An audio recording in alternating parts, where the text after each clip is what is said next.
Hi everyone, welcome back to the channel. I wanted to talk to you about the Transit Mark 7 rear door bottom lock, the left hand side one. Now the problem I had was that the lock was jammed. So I opened the right hand door like you do on most vans, went to open the left hand door, wouldn't open. Now when that happens, there's going to be one of two things usually. One, in the cable operated lock, which this one is, the cable might snap. Now if that happens, you're pretty good to go. You can reach inside the bottom panel from inside, then find the cable past the brake, pull the cable, the lock should open, happy days. However, if you have, like I had, a completely seized lock, then you're in a world of trouble, as I found out. Anyway, basically, if you've got a jammed lock, you've got to remove it. You can't remove the lock unless the door is open, so you've got a problem. And what I had to do was force it open. I had to get a lump of wood between the door and the rear of the van and force the door open. Luckily it didn't cause any damage. Now the reason for that is to access the lock, to remove it, there's two bolts. One in the front and one from the bottom. One at the front, like from the inside, and one from the bottom. But you can't access those unless the door's open, because there's a lip on the van that the door shuts onto. So you just can't get to them. So once I'd got the lock out, realised it was completely jammed, I then installed a new aftermarket lock, and that didn't work either. There's a reason for that, and I'll talk about that in the video because it's really important when you buy an aftermarket lock to check it. Anyway, I hope you find the video useful. So the rear doors on the van, the bottom lock on one side, completely jammed. And when I say completely jammed,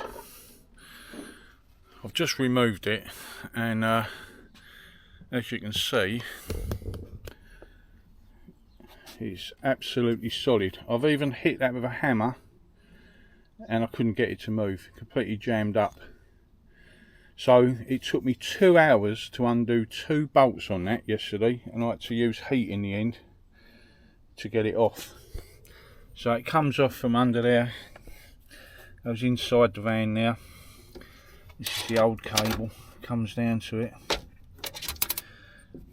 It fits inside there, and there's a bolt that goes in the front and a bolt that goes up from underneath. And it was the underneath one's absolutely rusted in solid. So what I'm going to do now, while I've got the old one, because I've got a new one to put in, but while I've got the old one out, I'm going to get all this rubbed down, wherever there's any rust or anything. It's only surface rust, thankfully. So I'm going to get all that rubbed down, and treat the rust on it with some Cure Rust, and then I think I'll give it a coat of Hammerite and then get the new one installed. So let's have a go. Alright, so I don't know if you can see that, but I'll get that, there's a nipple holding that cable in. So if I get the new one out,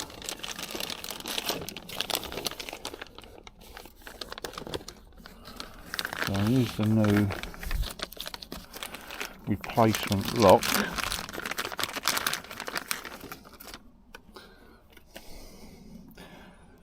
As you can see on the end of it, you've got this blue connector. So inside there, that hole, there's a ridge in there that slots into. That slots into it, and then this comes up and goes into there. So now try and get this old one out, and the question is with a new one, and I'm just about to find out, Do I put that end in first and bolt it in and then put that on, or do I put that on and then try and bolt that in? I'm going to try and put that end on first. I can always take it off.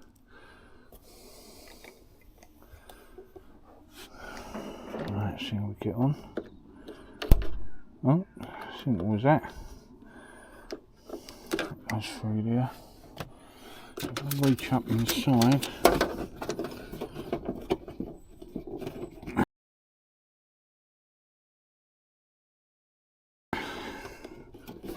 I don't know how easy it's going to be.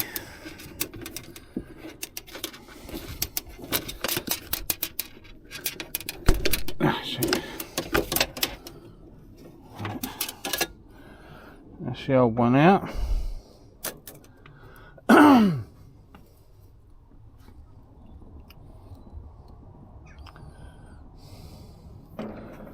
Let's try and put the new one in.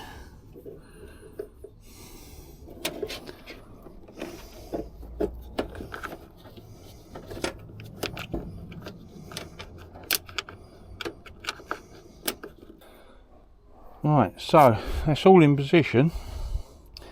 Now I'm just going to wait until the hammerite dries off a couple of hours, and then I'm going to put the screws in to the front and the bottom and then test it out and see if the lock's working.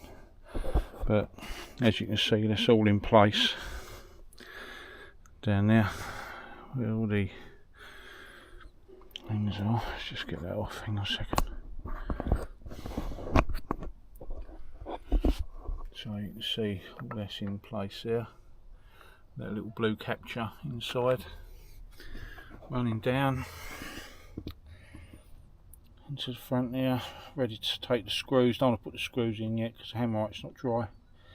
And then one underneath, that'll go in.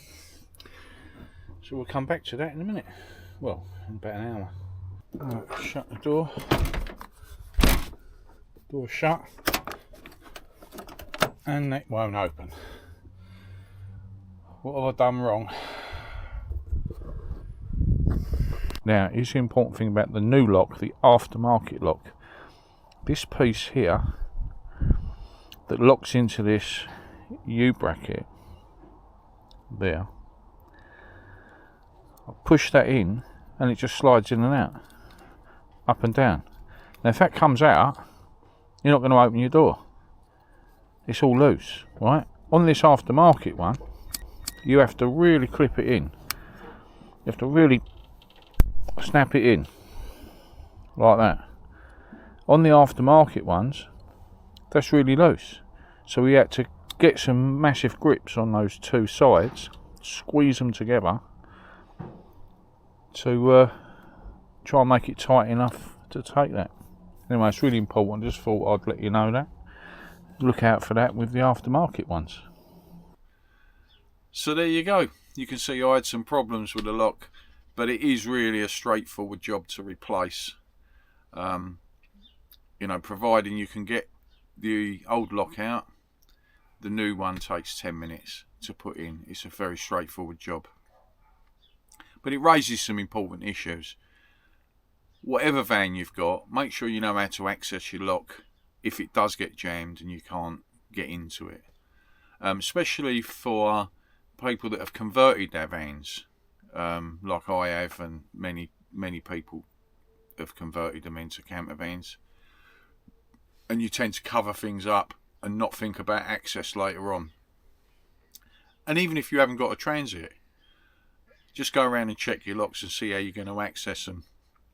And another important thing as well is get out there today and just go around all your locks with some silicone spray or something like that. Just give them a little squirt, move them backwards and forwards, make sure they're working properly, get rid of any moisture that might be inside. One of the problems that happened with mine is I live in it full time, and you know, we come out of winter and them doors have not been opened and it just got jammed. And what I should have done is regularly sprayed the locks, made sure they were working, make sure there's no moisture getting inside. So I hope you found it useful. share it with some friends, share it with people with vans, and hopefully it might stop people from having the same problems in the future. Anyway, see you in the next video. Bye.